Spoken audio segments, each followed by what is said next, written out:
Hoy sí tenemos niños, vea. Por aquí hay un gusto poder saludarlos en esta noche.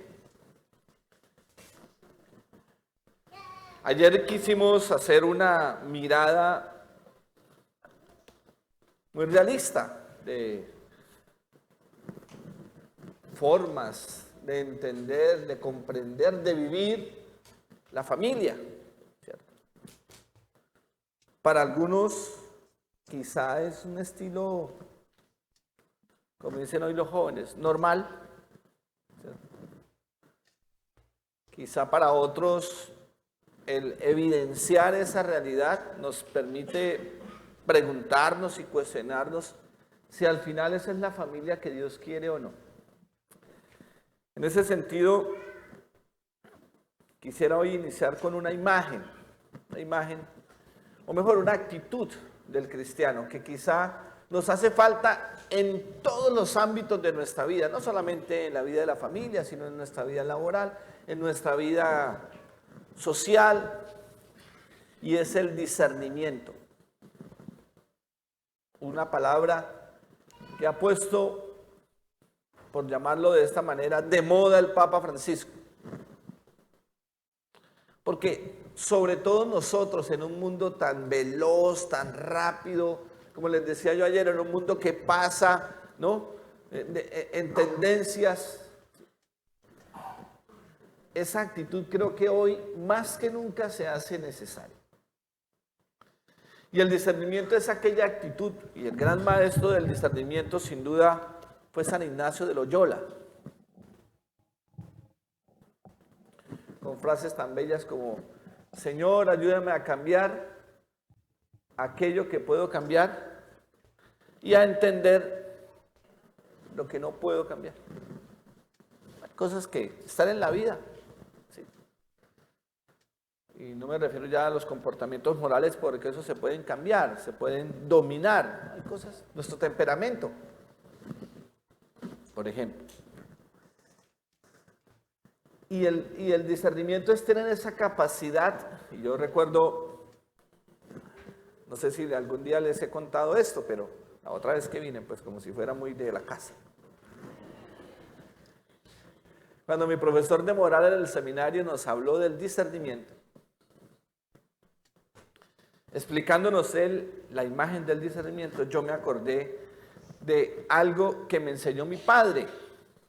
Mi padre fue un maestro de construcción toda su vida, ¿cierto? Y entonces en vacaciones a mí no me traían a Disney World, ¿no? Me llevaban a trabajar con él, ¿no?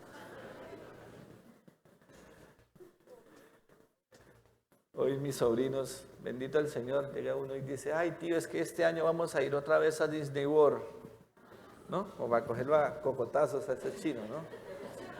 Yo le digo: a mi hermano, bendito el Señor, usted le puede dar eso a sus hijos. A nosotros nos llevaban a trabajar con el papá. Y me acuerdo mucho alguna vez, mi padre nos llevó, pues no era una cosa así esclavizante, pero era, bueno, empezar a trabajar con él y aprender cómo era la cosa, ¿no? Y ese profesor nos dijo: mire, discernimiento es una actitud cristiana y tal. Es un término griego que se dice dokimasein, ¿no? Y es coger y cernir la vida. Y yo inmediatamente me acordé de nuestro padre, que él nos decía: vaya, ciernan la arena. Pero había una cosa, porque a veces el discernimiento uno puede caer, y nosotros podemos caer en esa tentación de dividir el mundo, de dividir la vida entre buenos y malos. Y entre decir esto está bien y esto está mal. No es que no lo debamos hacer, pero ojo, la vida tiene matices. Tiene matices. O sea, la moral no es una moral hecha para inhumanos, es hecha para humanos. Por eso para algunos, incluso dentro de la iglesia, para algunos movimientos, para algunas personas, la posición del Papa en la alegría del amor, en la exhortación de la alegría del amor sobre los matrimonios, nos cuesta a alguno entenderlos, porque es que el Papa lo está haciendo con un espíritu profundamente ignaciano, que para algunos de nosotros, al no conocerlo, decimos, es que el Papa está relajando las cosas. No, el Papa es muy claro en la doctrina. Lo que él dice es, oiga, venga, démosle, hagamos discernimiento frente a ciertos hechos en la vida para que no seamos injustos o no tomemos como la medicina, ¿no? Hoy el doctor es Google, ¿no? Me duele la cabeza en la parte izquierda, abajito, al ladito de la ceja. Entonces le pregunto a Google y ahí sale la respuesta. No, la vida cristiana y la vida moral no es así. No tiene fórmulas preestablecidas. Hay unos elementos que nos guían. Está la moral, obviamente, pero eso se debe discernir. Y vuelvo al caso de mi papá. Y entonces, nosotros, ¿por qué? Porque nosotros cogíamos esa arena, ¿no? Que ellos le llaman cascajillo. Y entonces uno pasaba la arena por el cernidor, que era una caja en madera, y eso tenía una malla de acero. Y habían distintos diámetros. ¿Sí? Habían distintos diámetros. Y un diámetro servía para frisar las paredes. Otro diámetro servía para hacer pisos. Otro diámetro servía para hacer columnas. Eso es el discernimiento. Les cuento que saqué 5 en el examen gracias a mi papá. Porque yo le coloqué ese ejemplo a mi profesor. De hecho, hoy es el señor arzobispo de Popayán, en Colombia. El discernimiento es eso. No es tomar una cosa y esto sirve para todo. No. El discernimiento es ponerse en actitud de escucha del Señor, contrastarlo con la realidad y ver cuál es el paso que yo debo seguir. Para eso es necesario hacer silencio, escuchar, obediencia espiritual, tomar decisiones. Porque a veces uno sabe lo que tiene que hacer, lo que decíamos anoche. Uno sabe qué es lo que tiene que hacer, pero como el borrachito se va por el mismo camino. Entonces, frente a las familias, frente a lo que nosotros estamos viviendo, no es para que ni nos escandalicemos, ni satanicemos al mundo, no. Es para que tomemos una actitud evangélica. No es para que separemos entre buenos y malos, no. Por eso el Evangelio nos pone una imagen muy bella, que la vamos a tomar del Evangelio de Mateo en el capítulo 13. Versículos 24 al 30.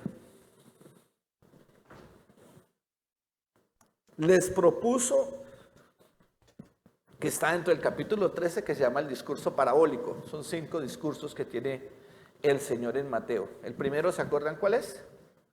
Se los dije el domingo a los que vinieron a misa. El discurso de la montaña, el sermón de la montaña, capítulos 5 al 7. Ese es el tercer discurso, que se llama el discurso parabólico, que está en el capítulo 13. Les propuso, o sea, ustedes recuerden, ¿dónde es que están las parábolas de Jesús? Capítulo 13. No se les olvide. Se toma de todo modo la pastilla para la memoria. Les propuse esta otra parábola. El reino de los cielos es semejante a un hombre que sembró buena semilla en su campo. Un hombre es Dios. Las semillas es la vida, todos nosotros. Pero mientras su gente dormía, vino su enemigo, sembró cizaña entre el trigo y se fue. Cuando brotó la hierba y produjo fruto, apareció entonces también la cizaña. Los siervos se acercaron al amo y le preguntaron: Señor, ¿no sembraste semilla buena en tu camino? en tu campo, perdón. ¿Por qué tiene entonces cizaña?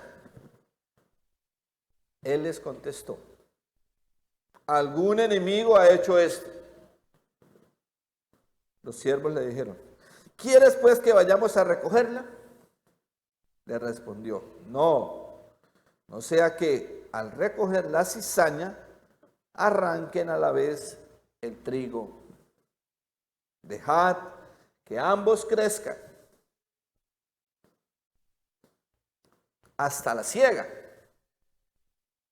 Ya diré a los segadores, cuando llegue la siega, que recojan primero la cizaña y la aten en gavillas hasta quemarla, y que almacenen el trigo en mi granero. Palabra del Señor. Alguna vez en mi diócesis de origen en Barrancabermeja, un agrónomo hizo un ejercicio con unos campesinos, un proyecto realmente, ¿no? Y entonces sembró, voy a decir cualquier cosa, yuca. Y entonces, y era un proyecto agroecológico, cuando eso se escuchaba muy poco. Y entonces dijo, el padre le preguntaron, bueno, ¿y eso como para las plagas y la cosa? No, hay que sembrarle también X cosa, otra planta. ¿Y esa planta para qué sirve? Para evitar las moscas. Y hay que sembrarle otra planta para tal cosa. Cuando yo leí este evangelio, yo dije, seguro Jesús no vio eso, ¿no? No conocía eso, porque él entendió que la cizaña es la cizaña, es hierba mala. A veces, no toda hierba que nace al lado de lo que se siembra es malo. A veces trae bienestar, ayuda a la otra. Así no sea lo que uno sembró, así no sea lo que uno es. Y esas hierbas, le echaban unas hierbas ahí y eso después se arrancaba, pero le ayudaba. Entonces, pensando un poco en esto, el Señor dice, mire, van a nacer cizaña. No, nosotros no podemos desconocer que hay pecado en la vida nuestra, que nosotros tenemos mucha hierba buena, pero también tenemos cizaña. Tenemos cosas que no nos gustan. O hacemos cosas que a veces, como dice San Pablo, ¿no? ¿Por qué a veces hago San Pablo el que dice eso? Sí. ¿Por qué a veces hago el bien, hago el mal que no quiero y dejo de hacer el bien que quiero? Hay cizaña. En nuestras familias hay cizaña. En la sociedad hay cizaña. Pero tenemos que tener esa actitud evangélica del Señor. El tiempo es de Dios.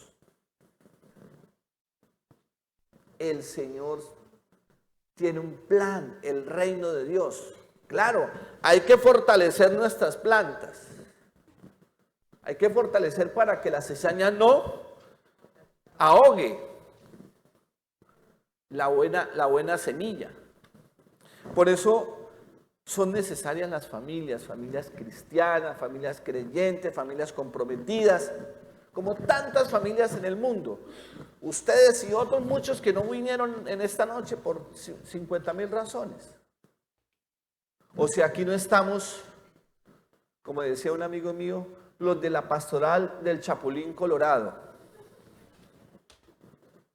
¿Saben cuál es esa pastoral? Síganme los buenos. No, aquí no está lo más selecto de la parroquia, no. Estos no somos los buenos. Afuera también hay mucha bondad, ¿cierto? Afuera también hay mucha bondad. Y incluso hasta familias que ustedes conocen que de pronto no vienen ni a misa, pero son familias buenas, bonitas, comprometidas, de fe. Qué bonito tener esas familias. Pero nosotros que creemos tenemos un plus, como dicen ahora, tenemos una motivación superior, que es el Señor. Dice el Papa Juan Pablo II en la Familiares Consorcio. El creador del mundo estableció la sociedad conyugal como origen y fundamento de la sociedad humana. Pónganme a bailar ese trompo en la uña, decía un tío mío. Qué compromiso tan grande. el creador del mundo estableció la sociedad conyugal, o sea, la familia, como origen y fundamento de la sociedad humana. Y ahí tenemos nosotros un desafío. Y ahí hay una cosa. Alguna vez me invitaron en una universidad que yo trabajaba en Barranca Bermeja. Me invitó a la Facultad de Sociología a hablar de la familia. No sé si lo hicieron con esa intención. De hecho, en una cosa pública, ¿no? La coordinadora de la escuela era una mujer lesbiana, con su pareja. Y me invitaron a hablar de la familia. Yo no toqué un solo texto de la Biblia, porque me invitaron en un lenguaje académico. Pues yo no iba a hacer un discurso moral. Primero porque no lo necesitaba. No porque no fuera útil, sino no lo necesitaba para el escenario, porque yo le iba a hablar a estudiantes universitarios, a profesores. Y al final concluía yo diciéndole que la sociedad, el modelo social como hoy está construida, o como hoy está construida la sociedad, tiene su base en la familia monogámica. Eso puede entrar un poquito en discusión porque también hay culturas donde la poligamia es aceptada, tolerada, pero está construido sobre la familia que se llama hombre y mujer, y eso no tiene que ver nada con la Biblia. O sea, lo que dice el Papa es un hecho sociológico, no es simplemente un hecho religioso. El Papa no está tomando por allá, como dijo el Señor en el principio, el hombre. No tomó ni el Génesis ni Mateo. Es un hecho social, es una constatación social.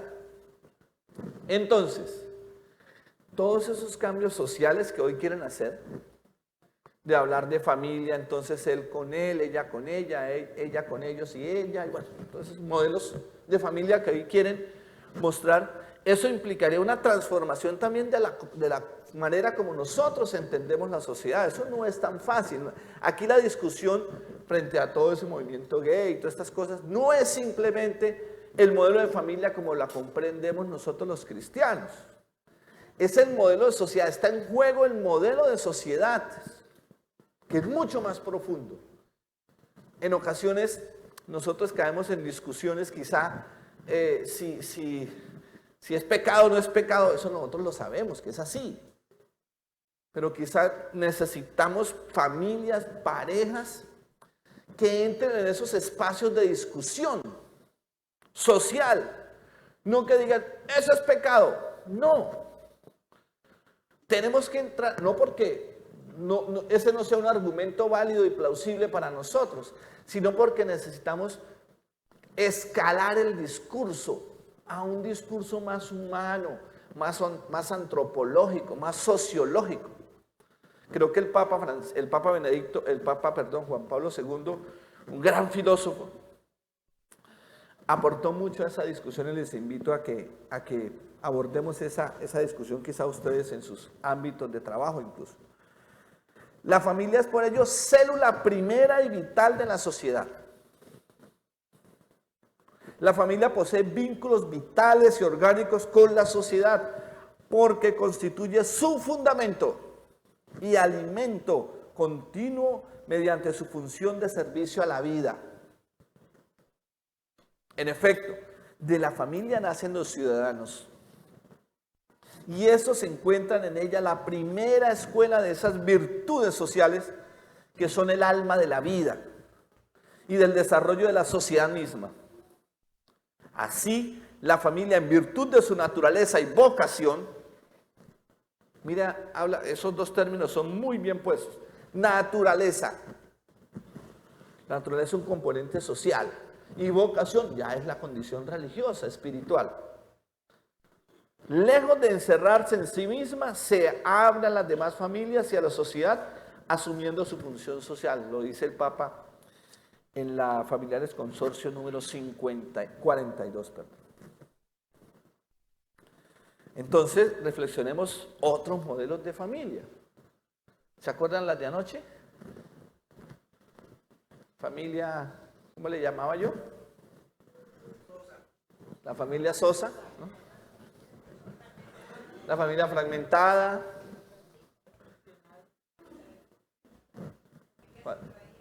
Sin raíces. Individualista. Creo que eran 5, me parece, ¿no? La familia sin Dios, ¿no? Entonces, unas familias, como digo, no para caer nosotros aquí en amargura, sino para entenderla, ¿no? Familia, signo de unidad. La familia es signo hoy de unidad. Y yo aquí quiero hacer un énfasis, no la familia, porque quizá por muchas razones, hoy la mamá está con sus hijitos porque el papá falleció o porque el Señor se fue, como dijo alguno, ¿cuál es? En alguna película vi. Mi papá fue uno de esos que dijo, me voy a comprar unos cigarrillos hace 30 años.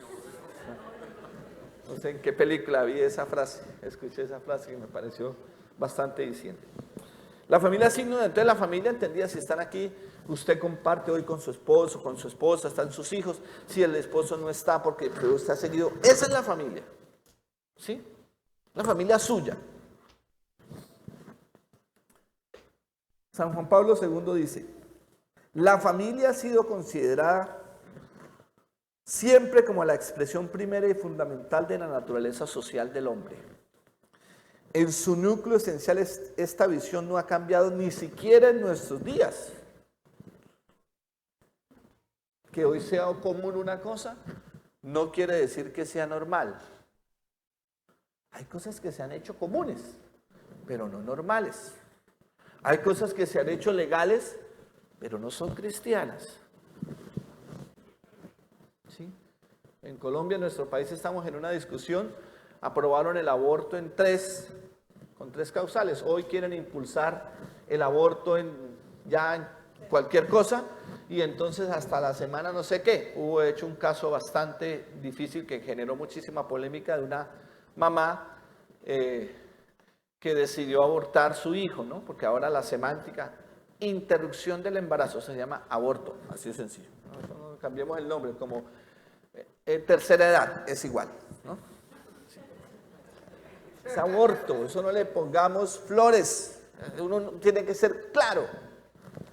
Entonces a los 7 meses, el papá y le hicieron el aborto, ¿no? Un asesinato vil, ¿no? En su núcleo esencial esta visión no ha cambiado ni siquiera en nuestros días. Repito, entonces que sea legal no quiere decir que sea cristiano o que sea bueno. No, la legalidad tiene que ver con otra cosa, con unos principios de derecho de un país, de una sociedad. Sin embargo, actualmente se prefiere poner de relieve todo lo que en la familia, que es la más pequeña y primordial comunidad humana, representa la aportación personal del hombre y de la mujer. En efecto, la familia es una comunidad de personas para las cuales el propio modo de existir y de vivir es la comunión. Comunio personarum, dice el Papa. También aquí, salvando la absoluta trascendencia del Creador respecto de la criatura, emerge la referencia ejemplar al nosotros, como dice el Génesis, al nosotros divino. Solo las personas son capaces de existir en comunión. La familia arranca de la comunión conyugal que el Concilio Vaticano II califica como alianza. Es una alianza, no es una sociedad anónima, es una alianza por la cual el hombre y la mujer se entregan y aceptan mutuamente, dice el Papa. Continúa el Papa diciendo en este documento, el libro de Génesis nos presenta esta verdad cuando, refiriéndose a la constitución de la familia mediante el matrimonio, afirma que dejará el hombre a su padre y a su madre y se unirá a su mujer, la unidad, y serán una sola carne. Repito lo de los temas del lenguaje, ¿no? La palabra carne aquí no es, en griego hay 2, no, se me escapa ahora el nombre, pero sé que es igual en hebreo, el basar creo que es el término que utiliza aquí, carne. En griego hay 2 maneras de decir carne, ¿sí? Sars, carne, y el soma, es unidad, la identidad del ser humano, son dos palabras distintas. Y para cuando dice el Génesis, dice así, lo dice no de carne, o sea, no, ustedes son distintos. Una carne distinta, ¿sí? Pero son uno, no por lo material, sino por la unidad existencial. Los filósofos le llaman a eso la unidad ontológica, una cosa rarísima, ¿no? Complicado de entender, yo nunca entendí esa materia, pero es eso, ¿no? Sí, la unidad ontológica, es cosas que inventan los alemanes y que uno nunca entiende, no sé para qué sirven, pero por lo menos ahora me sirve, ¿no? Es la unidad del ser. Es un solo ser. Es una cosa maravillosa. Oiga, dos seres distintos, ¿cómo se hacen uno? ¿Cómo se hacen un sacramento? Y ahora vamos a verlo en la santidad. Se hacen uno. ¿Usted cómo se llama, mi amor? ¿Usted cómo se llama? ¿Y esos ojos tan bonitos son suyos? ¿Sí? Hola. Estoy feliz porque veo niñas hoy. Entonces, la unidad no es cualquier cosa, o sea, el matrimonio es un signo de unidad, un signo maravilloso de unidad. Segundo, un signo de santificación.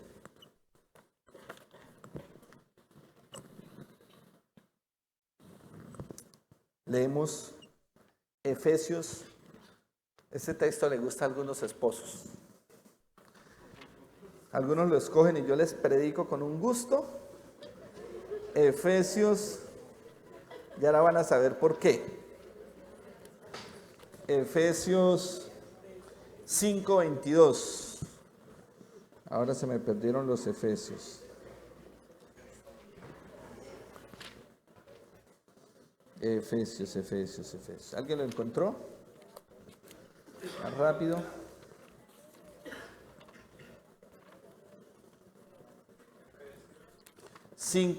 Aquí está, 5:22.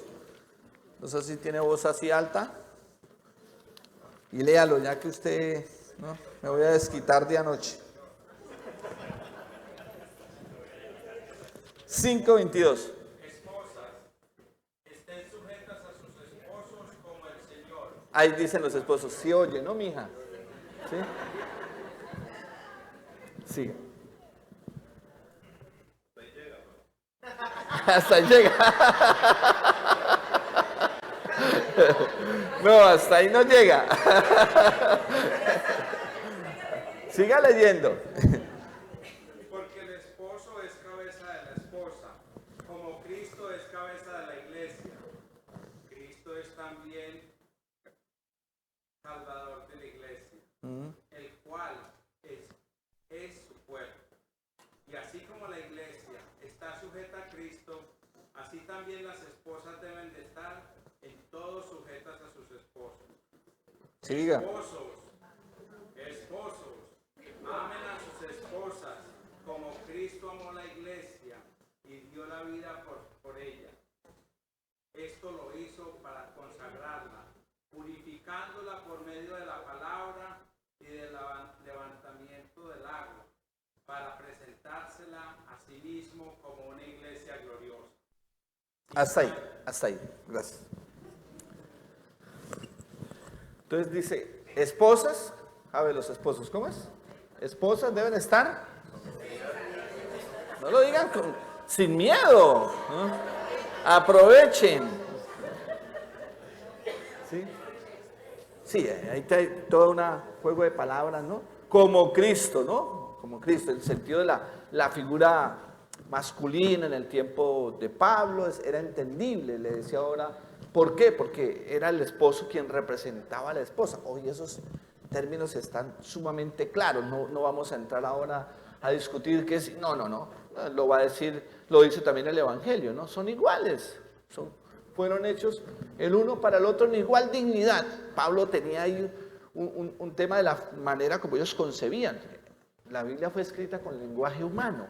Pablo no podía escribir como se escribe hoy, lo escribió como él concebía, pero lo que sigue es maravilloso.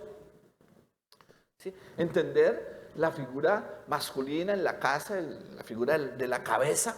Eso sí, no sé, debe haber siempre una cabeza, ¿no? No para sujetar, sino para santificar. Y ahí viene para ustedes, queridos esposos. La mujer podría decir, bueno, listo, yo me someto a usted. No sería difícil, ¿cierto? Obedecer. Pero lo que dice esta traducción es más bonita. Dice, maridos, amen a sus mujeres como Cristo amó a la iglesia y se entregó por ella. O sea, a ustedes les toca aquí.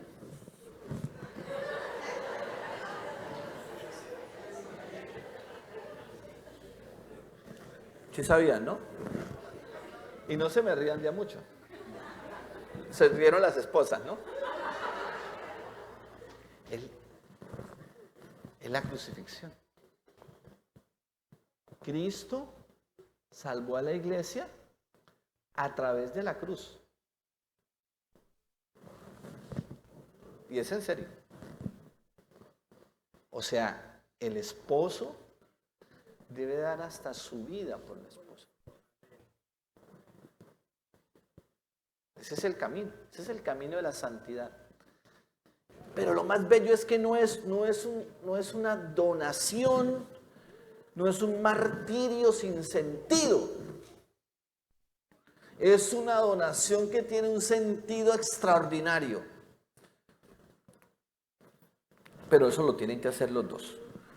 Los sacramentos, y que gracias a Dios al Concilio Vaticano II cambió la manera de, yo le decía que el camino de la iglesia, anoche les decía en un documento del Papa, decía, el camino de la iglesia es la familia.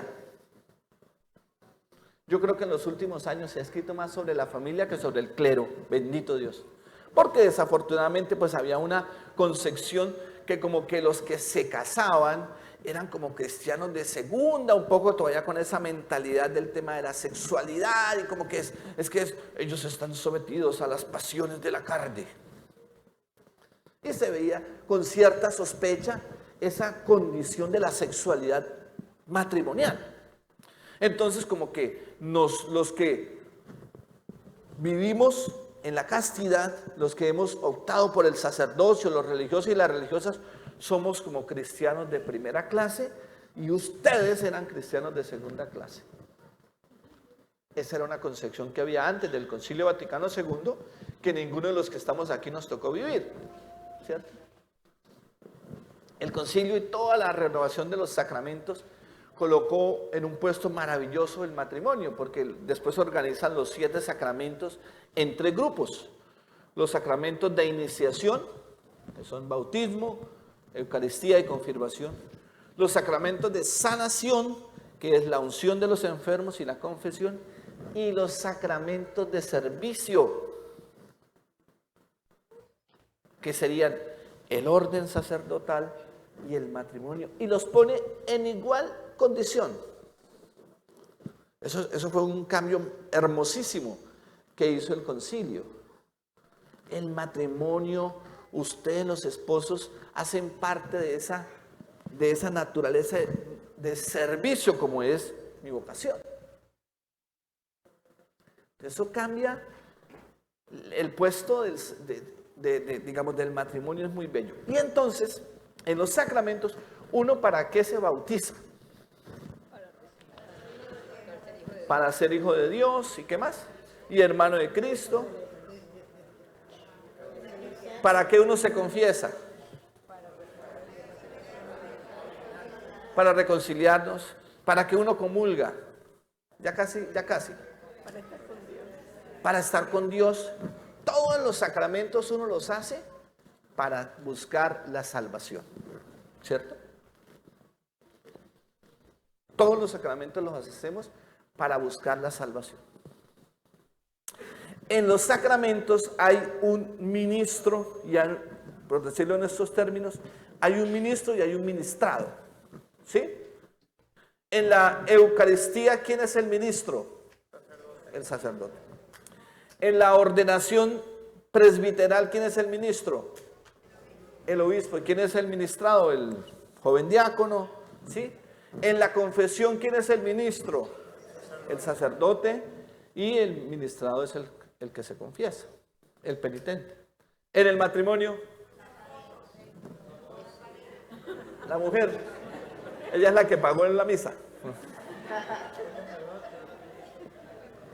Escúchenme bien, parejas, o los jóvenes que están aquí que están pensando están llevando a su corazón el deseo de casarse. El matrimonio es el único sacramento donde el ministro no es el ministro, no es el sacerdote ni el obispo. Bueno, también puede ser ministro un diácono. No. El ministro son ustedes. Y ya les decía que los sacramentos son ¿para qué? ¿Para qué? Para la salvación. Duro, a ver, ¿cómo es?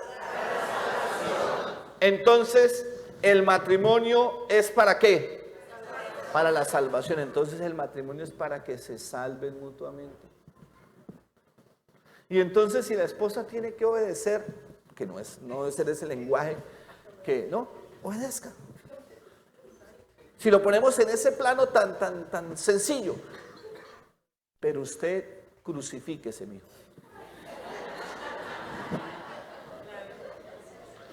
Pero yendo al sentido pleno, esa entrega es una entrega salvadora. O sea, usted como esposo, usted tiene que pensar todos los días si está salvando a su esposa. Si con lo que usted está haciendo la está salvando o la está condenando. Esa pregunta es crucial. Pero bella. Entonces dejamos de ser tan cositeros. ¿Sí? A veces los matrimonios se van dañando y vamos dejando, como les decía yo, el demonio va utilizando esas rendijas y uno las va abriendo todos los días. Entonces, recuerden, familias, y obviamente los niños también, viene toda esa experiencia de salvación. Ustedes están puestos para salvarse. Por eso el matrimonio es un lugar de santificación. Con esa persona imperfecta. Con ese ser humano imperfecto. No es perfecto. Es imperfecto. Pero usted eligió a esa persona y el Señor le puso en su camino a esa persona para que se salvaran mutuamente. De hecho, la palabra en hebreo, para hablar eso del término matrimonio, se dice kiddushin, que es la misma palabra para hablar de santificación. Desde el hebreo, o sea, eso no es una cosa de nosotros, los judíos. Miren, la liturgia hebrea es bellísima. La liturgia de la familia hebrea es una cosa hermosísima. Yo he estado en algunos de esos encuentros, ¿no? Por eso cuando es Dios, cuando dice Dios creaba, Él decía, y era bueno. En la segunda narración del Génesis, ¿sí? El hombre dice que era una cosa buena. No lo dice Dios, lo dice el varón. O sea, desde el comienzo el hombre entiende la bondad que hay en ese ser, diverso, distinto. Lugar de santificación.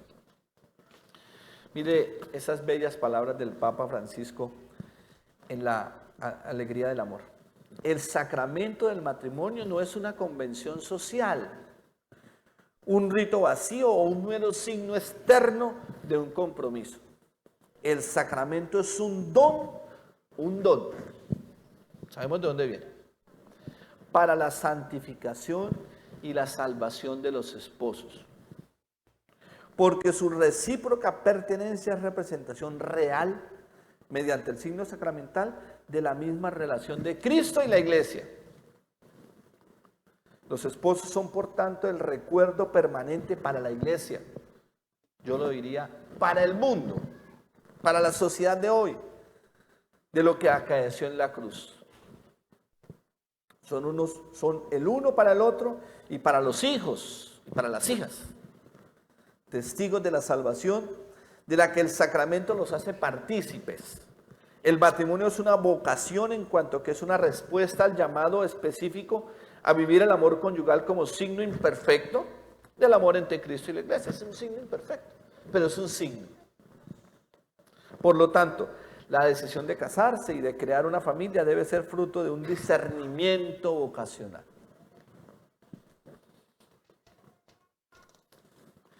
Y finalmente dice el Papa, hablando de la condición sexual, ya el Papa Benedicto lo ha dicho de una manera hermosísima en su encíclica sobre el amor. Ahora se me escapa el nombre.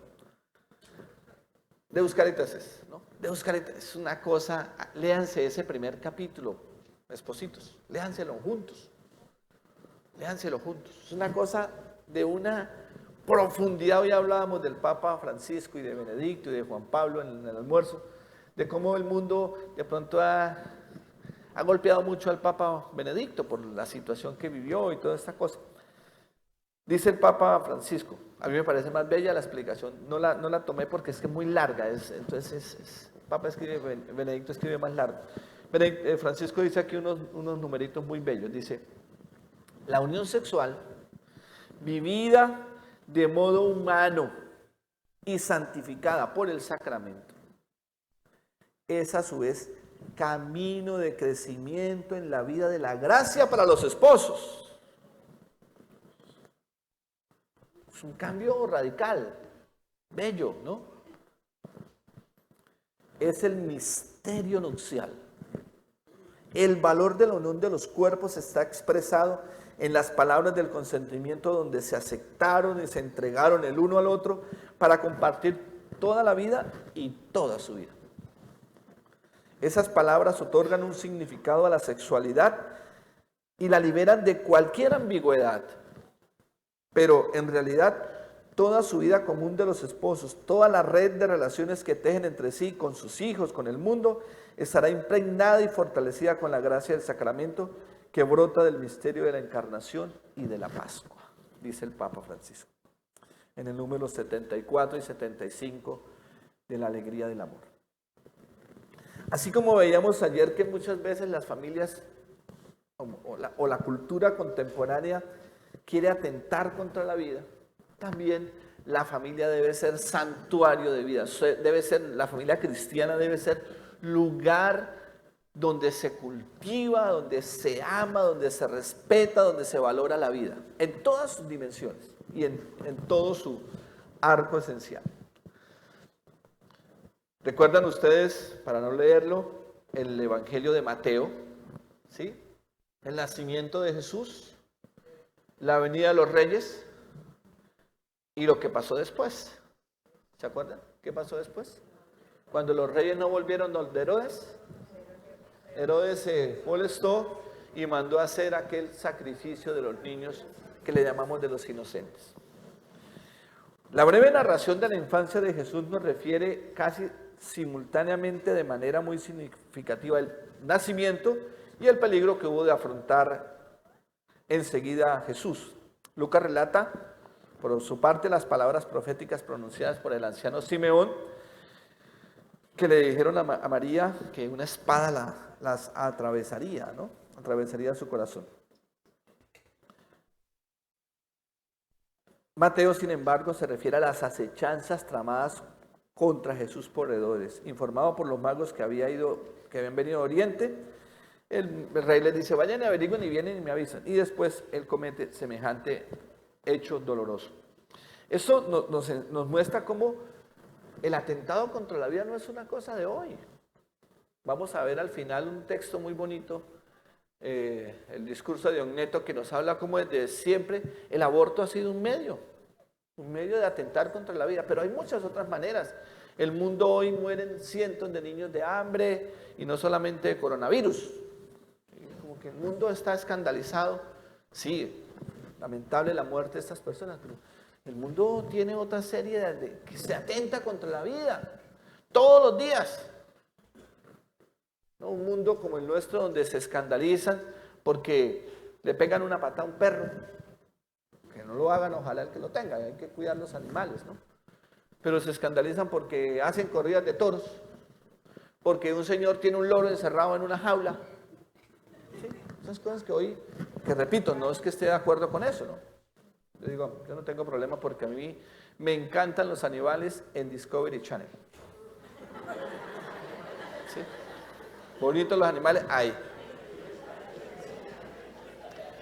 Pero el mundo de hoy se escandalizó, ¿no? Entonces humanizamos los animales y animalizamos los niños. Entonces, no, que maten a un niño de 7 meses. No, entonces en Bogotá una señora alcaldesa, la alcaldesa de Bogotá, escandalizada porque, bueno, los toros, que eso manda a hacer protestas y la cosa que... Pero dijo, no, estoy de acuerdo con que la mujer haya abortado a los 7 meses. Entonces eso es una contradicción. Es un mundo que tiene esas contradicciones, ¿no? La familia debe ser un espacio para defender la vida a toda costa, a toda costa. Y la vida como nosotros la entendemos, que es esa vida desde el momento de la concepción hasta el momento final de la muerte. Hemos caído en un mundo donde nos volvemos pragmáticos. Ya en Holanda, por ejemplo, están aceptando la eutanasia. No, yo me quiero morir, a ver una pastilla, ¡pum! Ya, ¿sí? Es un mundo pragmático, ¿sí? Pero hoy permiten que lo hagan unas personas, mañana van a decir, no, pues entonces matemos aquí a todos estos pobres para que se acabe la pobreza. ¿Sí? La eugenesia. Entonces de la eutanasia pasamos a la eugenesia. Pero nos escandalizamos entonces que el señor Hitler, terrible, obviamente, mató un mundo de personas, gitanos y polacos y rusos y judíos. Pero hoy podemos volver a eso mismo. O sea, es un mundo que es necesario nosotros colocar una palabra frente a la vida. La iglesia desde siempre ha propuesto a la familia como ese lugar donde se ama, se valora, se cultiva y se respeta la vida. El Papa Juan Pablo II nos dice, nos encontramos ante una enorme amenaza contra la vida, no solo la de cada individuo, sino también de toda la civilización. La afirmación de que esta civilización se ha convertido bajo algunos aspectos en la civilización de la muerte recibe una preocupante confirmación. ¿No es quizá un acontecimiento profético el hecho de que el nacimiento de Cristo, como decíamos ahora, haya estado acompañado del peligro por su existencia y lo que hizo su Padre? Sí, también la vida de aquel que al mismo tiempo es el Hijo del Hombre e Hijo de Dios estuvo amenazada, estuvo en peligro desde el principio y solo de milagro se evitó su muerte. Solo quien defendió la vida, José, escuchó al Señor y defendió la vida.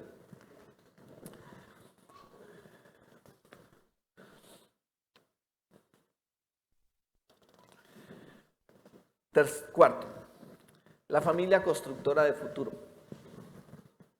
Eso es un elemento que nosotros debemos tener muy en el corazón.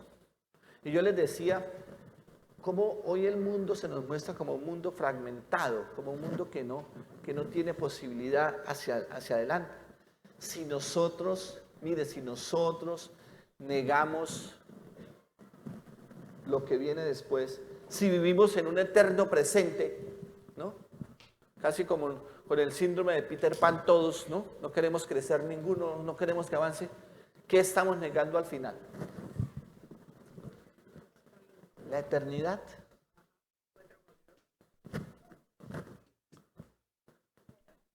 Negamos la eternidad y es negar un principio cristiano esencial. Entonces, ¿para qué? ¿Para qué esforzarnos si no va a haber cielo? Es esa manera como nos quieren vender el mundo, ese mundo en el hoy, también tiene un peligro. Una vez dice eso no, eso también tiene allá, debajo tiene ese elemento que le está quitando a los jóvenes, sobre todo a nuestros jóvenes, esa posibilidad de futuro, de construir futuro. Entonces estamos negándole la posibilidad de hablarles del cielo, de la eternidad. La familia por eso debe ser constructora de futuro. Y debe hacerlo todos los días. Dice el Papa, al afirmar que los esposos en cuanto padres son colaboradores de Dios, creadores en la concepción, ojo con esto, papás, son colaboradores de Dios y generación de un nuevo ser humano, no nos referimos solo al aspecto biológico. Queremos subrayar más bien que en la paternidad y maternidad humanas, Dios mismo está presente de un modo diverso, de como lo está en cualquier otra generación sobre la tierra. En efecto, solamente de Dios puede provenir aquella imagen y semejanza propia del ser humano, como sucedió en la creación. La generación es, por consiguiente, la continuación de la creación. El Papa Francisco, en la exhortación sobre la familia, explicando el himno de la caridad, ahí hace una de los Colosenses, bellísimo, hace una exposición del Papa muy bonita y va tomando palabra por palabra. Y él toma esa palabra de la esperanza y se explica la palabra esperar, porque uno puede entender que a veces el esperar es como una cosa estática, ¿no? Espere que eso, a ver si sucede. No, el Papa dice panta el pisei, el término en griego, dice no desespera del futuro, no desespera del futuro. Conectado con la palabra anterior indica la espera de quien sabe que el otro puede cambiar. Siempre espera que sea posible una maduración, un sorpresivo brote de belleza, que las potencialidades más ocultas de su ser germinen algún día. No significa que todo vaya a cambiar en esta vida. Implica aceptar que algunas cosas no suceden como uno desea, sino que quizás Dios describa derecho en las líneas torcidas de una persona y saque algún bien de los males que ello no logre superar en esta tierra. Aquí se hace presente la esperanza en todo su sentido, porque incluye la certeza de una vida más allá de la muerte. Esa persona con todas sus debilidades está llamada a la plenitud en el cielo.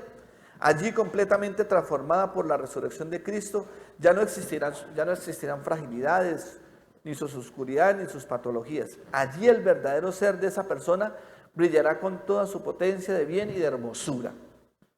Eso también nos permite, en medio de las molestias de esta tierra, contemplar a esa persona, al esposo, a mi hijo, con una mirada sobrenatural, a la luz de la esperanza, y esperar esa plenitud que un día recibirá en el reino celestial, aunque ahora no sea visible. Esa actitud de la espera, de la confianza que todo puede cambiar, que todo puede ser mejor. Hay un libro, alguno de ellos fue profesor mío en la universidad, ellos escribieron un libro y ellos hicieron una gran investigación, no sé si en Estados Unidos la hicieron, pero sé que en Europa y en algunos países de América Latina la hicieron frente a los jóvenes. Y ellos, una de sus apuestas ahí metodológicas, demostraban que el joven de hoy, el joven de esta generación, para nosotros, los que somos mayores de 40, 45, 50, uno no decía, cuando yo sea grande, yo quiero crecer, porque para uno quería llegar allá.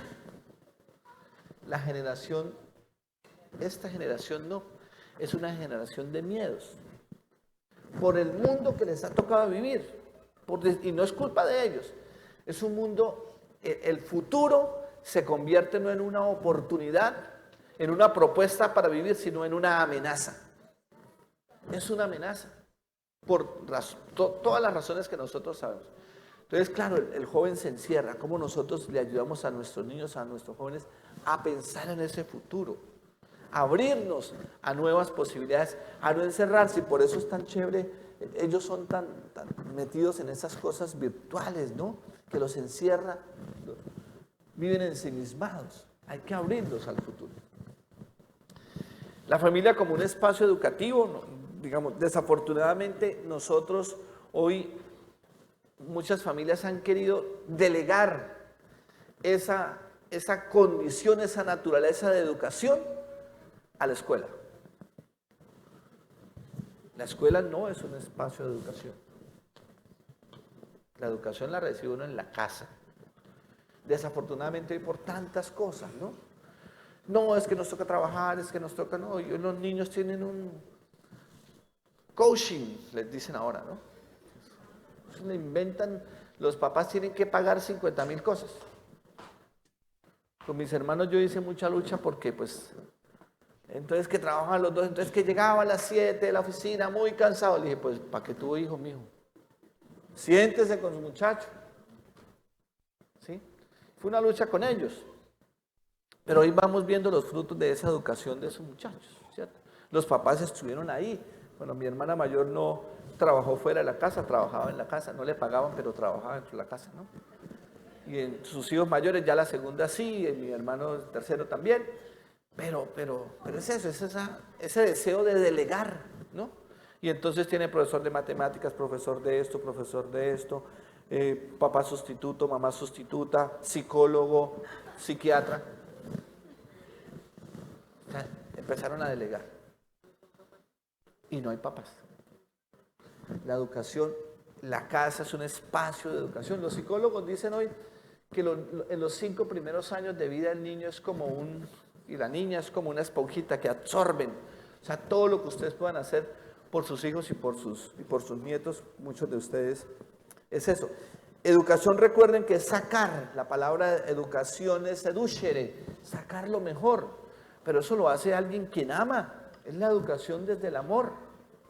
El Papa Francisco insiste en eso, la educación del amor. Educar es sobre todo es una dádiva, es una entrega. La cruz. Educar hoy no es fácil, porque hay una cantidad de elementos externos que están golpeando la vida de la familia. Los padres son los primeros y principales educadores para sus propios hijos. Y en este campo tienen incluso una competencia fundamental. Son educadores por ser padres. Comparten su misión educativa con otras personas, claro. E instituciones, la iglesia ayuda. ¿Sí? Pero recuerden que cuando ustedes bautizaron a sus hijos, los que han bautizado a sus hijos, ¿no? El padre les dice, ¿se comprometen ustedes a educar sus hijos? Y ustedes dijeron, sí. No a que los educaran otros, no, ustedes son los educadores. Claro, hay una subsidiariedad en el mundo, en la escuela se instruye. Allá le enseñan a uno a sumar, a multiplicar, a restar, pero no les enseñan a ser buena persona. Eso lo hace la casa, la familia. Después también viene un momento, ya los hijos van creciendo y ustedes van soltando los hijos. La educación, me decía alguna vez un psicólogo amigo, me decía, eso es como cuando usted se está bañando antes, porque ahora ya no vale ese ejemplo, ¿no? Cuando había jabón, ¿sí? Que ahora ya no hay jabón, ¿no? Eso es la cosita, ¿no? Entonces ya no vale. Entonces dice, usted cuando se estaba bañando, ¿no? ¿Qué tenía que hacer cuando tomaba el jabón? Usted no lo podía agarrar tan suavemente que el jabón se le cayera, pero ni tan duro que saliera disparado. Dijo, así es con los hijos. Usted tiene que saber cómo lo agarra, pero hay que agarrarlos. Y son los hijos, ¿no? Como decíamos anoche, ningún padre es buen papá para los hijos. Es que sí. Casi siempre a uno de hijo, es que aquí no hay adolescentes, ¿no? Pero uno le pregunta a un adolescente, ¿no? ¿Dónde hay uno? Jovencito. Uno le dice, y sobre todo los más chiquitos, dice, ¿quién es el mejor papá? Uy, los de mi amigo. ¿Sí? Para uno los mejores papás son los del amigo porque uno allá hacía desorden, gritaba y decía malas palabras y la mamá no decía nada. Pero se lo aguantaba uno una hora. A la hora, bueno, para su casa cada uno. Y después apretaban al amigo de uno, ¿no? O lo mismo pasaba en la casa de uno, ¿cierto? Los papás son los principales educadores.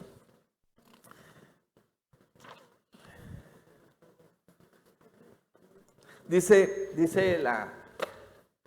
la carta a las familias del Papa Juan Pablo II, dice, la educación es el evangelio del amor. Es la fuente inagotable que todo lo nutre en la familia, en la comunión de las personas. Es en el amor encuentra ayuda y significado definitivo todo el proceso educativo. Como fruto maduro de la recíproca entrega de los padres, a través de los esfuerzos, sufrimientos y desilusiones que acompañan la educación de la persona. El amor no deja de estar sometido a un continuo examen. Para superar esta prueba se necesita una fuerza espiritual que se encuentra solo en aquel que amó hasta el extremo. De este modo, la educación se sitúa plenamente en el horizonte de la civilización del amor, depende de ella y en gran medida contribuye a construirla. Yo dije, se me perdieron las hojas. Y finalmente, ayer hablábamos de una familia sin Dios, pues obviamente es necesario que las familias sean un focolar de fe, un lugar de oración. No hay otro lugar, aparte de la parroquia. ¿Y para qué nos ponemos a decir, ay, es que antes en la escuela, es que antes en las calles? No, todavía en muchos pueblos, ¿no? Entonces, en los pueblos pequeñitos, por lo menos en Colombia, que yo conozco, los pueblitos suenan las campanas, ¿no? Y uno las escucha. En el pueblo de mis padres, que se llama Zapatoca, allá suenan las campanas y uno escucha las campanas por allá en una finca. En la catedral ahí donde yo estaba en Barranca sonaban las campanas y las escuchaba yo. Y decir, las campanas son la voz de Dios. Digo, pues aquí Dios nadie lo escucha. Es un mundo distinto, es un mundo distinto. ¿Cómo nosotros buscamos que nuestros hogares sean lugares de encuentro con Dios, lugares de oración, lugares de seguimiento del Señor, lugar de discipulado? Y quiero dejarles un documento muy bello, un documento del siglo II. Es un documento que se llama la Carta de Ogneto. Es lo que en la iglesia llamamos los padres de la iglesia, ¿no? Están los primeros son los escritos bíblicos, más o menos hasta el siglo I, siglo II, comienzos del siglo II, y después están los padres de la iglesia que van más o menos hasta el siglo IV, San Agustín, ¿no? Orígenes y todos estos señores. Mire se encuentra fácilmente en internet. Señor Google ya la tiene. Carta, discurso de Ogneto. Este capítulo 2 que dice, los cristianos, luz del mundo. Y voy a leerlo literalmente para no creer que todo esto me lo inventé. Dice, los cristianos no se distinguen de los demás hombres, ni por el lugar en que viven, ni por su lenguaje, ni por sus costumbres. Ellos, en efecto, no tienen ciudades propias, ni utilizan un hablar insólito, ni llevan un género de vida distinto. Su sistema doctrinal no ha sido inventado gracias al talento y especulación de hombres estudiosos, ni profesan como otros una enseñanza basada en la autoridad de hombres. Viven en ciudades griegas y bárbaras.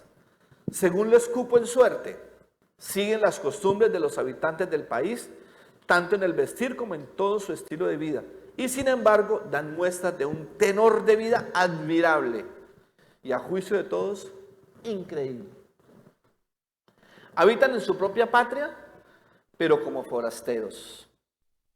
Forman parte en todo como ciudadanos, pero lo soportan todo como extranjeros. Toda tierra extraña es patria para ellos, pero están en toda patria como en tierra extraña. Igual que todos se casan y engendran hijos, pero no se deshacen de los hijos que conciben. Tienen mesa común, pero no lecho común. Viven en la carne, pero no según la carne. Viven en la tierra, pero su ciudadanía está en el cielo. Obedecen las leyes establecidas y con su modo de vivir superan estas leyes.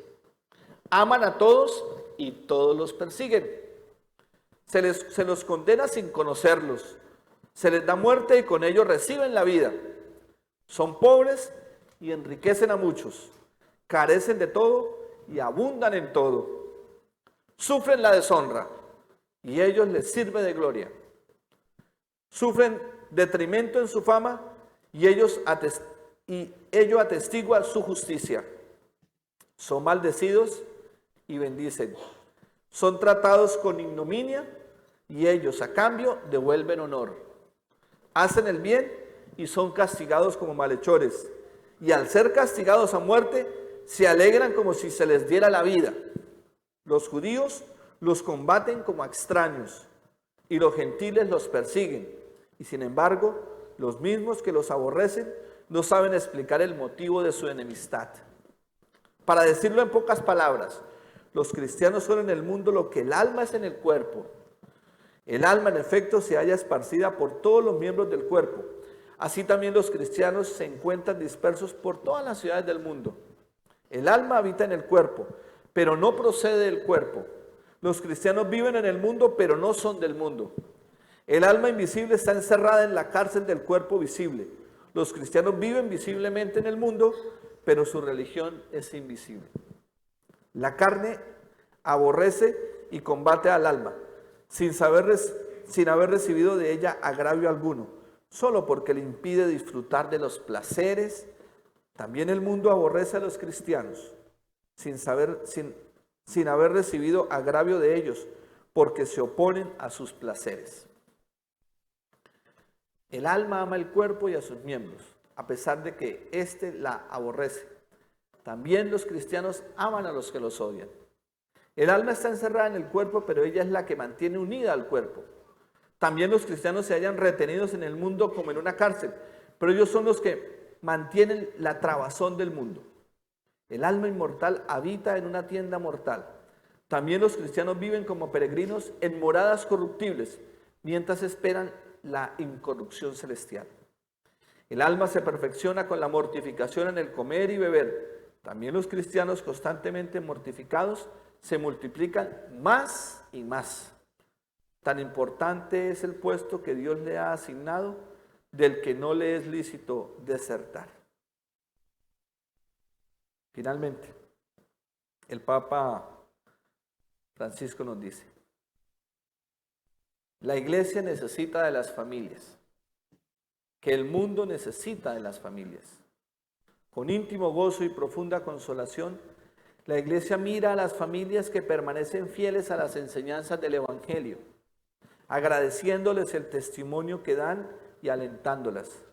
Gracias a ella, en efecto, se hace creíble la belleza del matrimonio indisoluble y fiel para siempre. En la familia, que se podría llamar iglesia doméstica, madura la primera experiencia eclesial de la comunión entre personas, en la que se refleja por gracia el misterio de la Santa Trinidad. Aquí se aprende la paciencia y el gozo del trabajo, el amor fraterno, el perdón generoso, incluso reiterado, y sobre todo el culto divino por medio de la oración y la ofrenda propia de la vida. Yo quiero invitarlos para que terminemos ahora este momento. Intentemos organizarnos en pequeños grupos, ahí donde estamos. Si quiere, den la vuelta con el que está atrás y vamos a tomarnos de las manos. Si queremos salir aquí un poquitico al centro, venir aquí algunos, ¿no? Hagamos unos pequeños grupos, las 20 personitas, las familias que están, por favor. No grupos pequeños, hagan círculos, den la vuelta en la silla si es posible, miren a los de atrás, ¿no?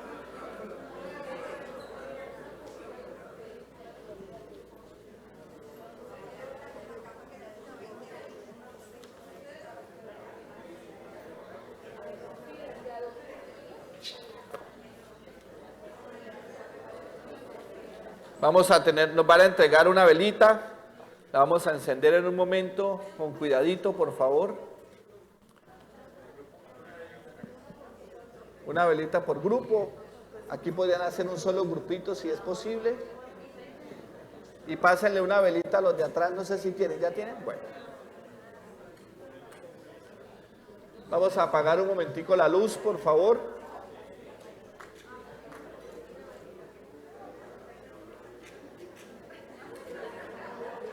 Hagámoslo lo más cerquita que podamos.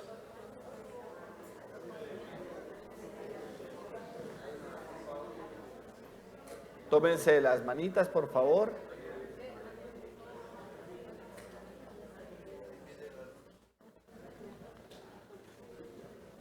Por allá atrás hace falta todavía encender algunas.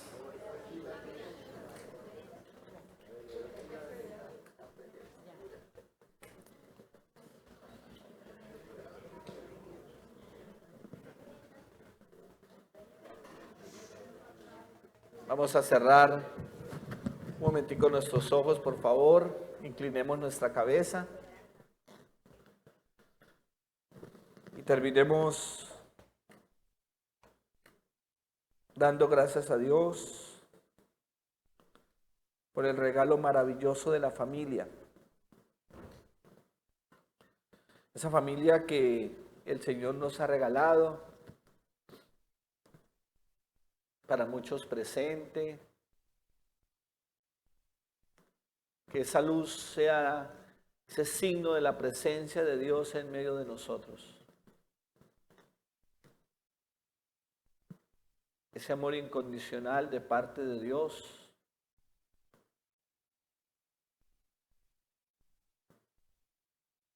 Que ve en la familia esa célula vital de la sociedad. Decirle al Señor que nos permita proteger, defender, amar nuestras familias. Que nada se interponga en ellas. Que seamos capaces de superar los conflictos, las crisis, que en algún momento de la vida pueden llegar a nuestras familias, entre los padres y los hijos, entre los esposos.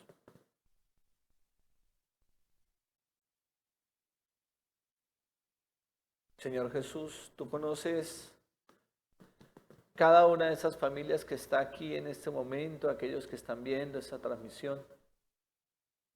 Bendícelas, santifícalas, llénalas de tu presencia.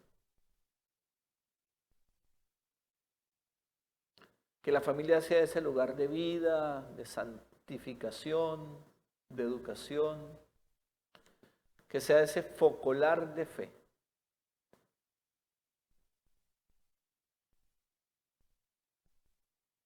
Señor Jesús, nos colocamos en tu presencia. El amor vivido en las familias es una fuerza constante para la vida de la iglesia.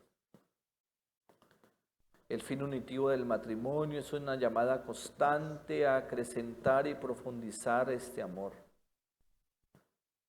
En su unión de amor, los esposos experimentan la belleza de la paternidad y la maternidad. Comparten proyectos y fatigas, deseos y aficiones. Aprenden a cuidarse el uno al otro y a perdonarse mutuamente. En este amor celebran sus momentos felices y se apoyan en los episodios difíciles de su historia de vida. La belleza del don recíproco y gratuito, la alegría por la vida que nace y el cuidado amoroso de todos sus miembros, desde los pequeños hasta los ancianos, son solo algunos de los frutos que hacen única e insustituible la respuesta a la vocación de las familias, tanto para la iglesia como para la sociedad entera. Nos dice el Papa Francisco. En ustedes, queridas familias, está puesta la esperanza del mundo y de la iglesia. Confiamos en ustedes. Dios les bendiga. Vamos a terminar cantando.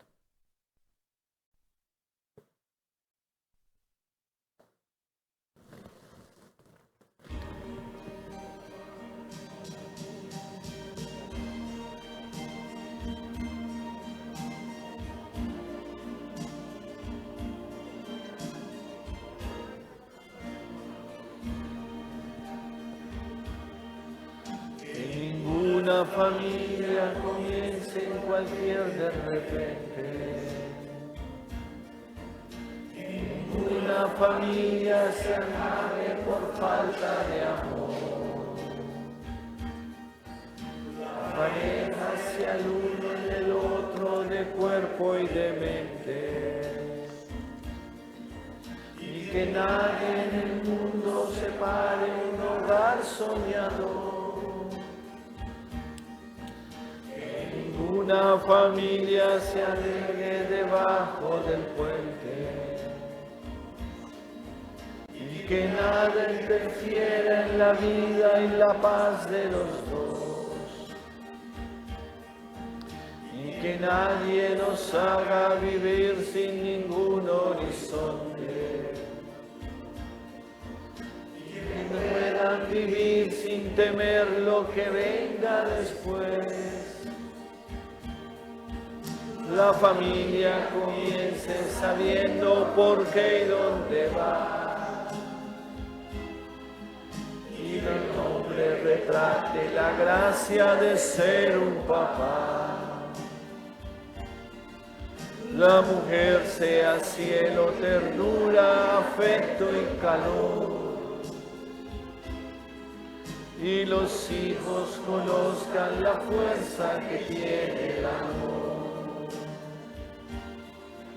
Bendecido Señor las familias, amén. Bendecido Señor la mía también. Bendecido Señor las familias, amén.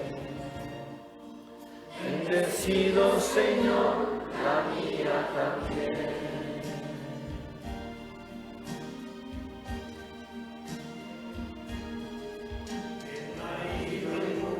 Tengan fuerza de amar sin medida y que nadie se vaya a dormir sin buscar el perdón. Que en la cuna los niños aprendan el don de la vida. La pareja celebre el milagro del beso y del pan. Marido y mujer de rodillas contemplen sus hijos y por ellos encuentren la fuerza de continuar y que en su firmamento la estrella que tenga más brillo pueda ser la esperanza de paz y certeza de amar.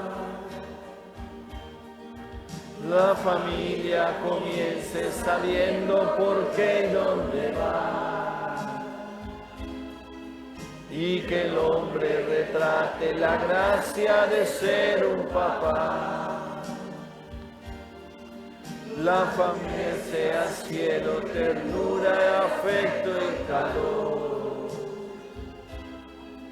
Y los hijos conozcan la fuerza que tiene el amor.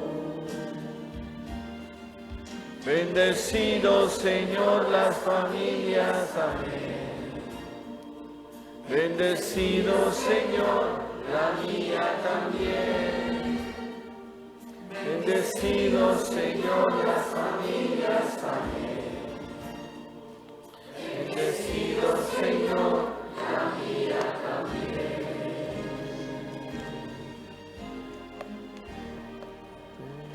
Bendecido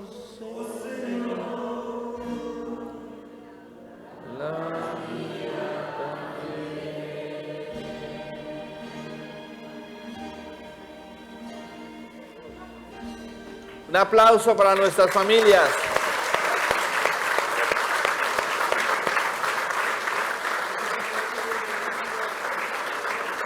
Muchas gracias. Buenas noches.